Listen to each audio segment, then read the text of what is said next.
Straight of Hormuz. தற்போது பாரசீக வளைகுடாவில் இருந்து இந்தியாவுக்கு வரும் பெரும்பாலான கச்சா எண்ணெய் மற்றும் எரிவாயு கப்பல்கள் ஹார்முஸ் நீரிணை வழியாகத்தான் வர வேண்டும்.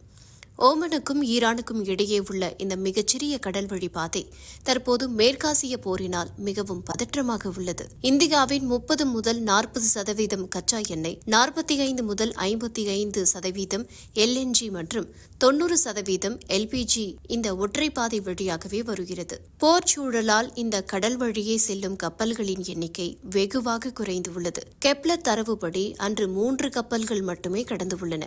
நேரடி ஆழ்கடல் குழாய். இந்த தட்டுப்பாட்டை சமாளிக்க ஐக்கிய அரபு அமீரகத்திலிருந்து நேரடியாக இந்தியாவிற்கு ஆழ்கடல் வழியாக குழாய் அமைக்கும் திட்டத்தை பிரதமர் அலுவலகம் தீவிரமாக பரிசீலித்து வருகிறது. இதன் நோக்கம் கப்பல்களை சார்ந்து இருக்காமல் நேரடியாக எரிபொருளை கொண்டு வருவது. இதன் மூலம் ஹார்முஸ் நீரிணையை நாம் தவிர்க்க முடியும்.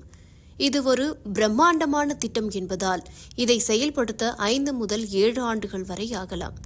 இது இந்தியாவின் எரிசக்தி விநியோகத்தில் அடுத்த 20 முதல் 30 ஆண்டுகளுக்கு ஒரு பெரிய பாதுகாப்பு வளையத்தை உருவாக்கும். சரியாக மே 15 அன்று பிரதமர் மோடி தனது வெளிநாட்டு பயணத்தின் ஒரு பகுதியாக ஐக்கிய அரபு அமீரகம் சென்றுள்ளார். அங்கு அவர் அதிபர் ஷேக் முகமது பின் சயீத் அல் நஹ்யானுடன் இந்த எரிசக்தி குழாய் திட்டம் குறித்து முக்கிய பேச்சுவார்த்தை நடத்தவுள்ளார். Strategic reserves. குழாய் அமைப்பது ஒருபுறம் இருக்க, அவசர காலத்திற்காக கச்சா எண்ணெய் மற்றும் LPG ஸ்டோரேஜ் கெப்பாசிட்டி சேமிப்பு திறனை அதிகரிக்கப் போவதாக மத்திய அமைச்சர் ஹர்தீப் சிங் புரி மே 12 அன்று தெரிவித்துள்ளார். கச்சா எண்ணெய் விலை ஒரு பேரலுக்கு 105 ஆக உயர்ந்துள்ள நிலையில் இந்தியாவின் அந்நிய செலாவணி கையிருப்பு ஒரே வாரத்தில் 7.8 பில்லியன் குறைந்துள்ளது.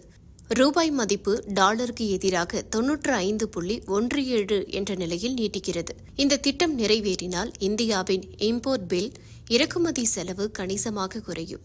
கப்பல்களுக்கு வழங்கப்படும் இன்சூரன்ஸ் பிரீமியம், காப்பீட்டுத் தொகை மற்றும் ஃப்ரைட் காஸ்ட், கடல்வழி வாடகை ஆகியவை மிச்சமாகும். குறிப்பாக உலக சந்தையில் என்னதான் போர் நடந்தாலும் இந்தியாவிற்கு வரும் LPG சப்ளை தடையின்றி இருக்கும்.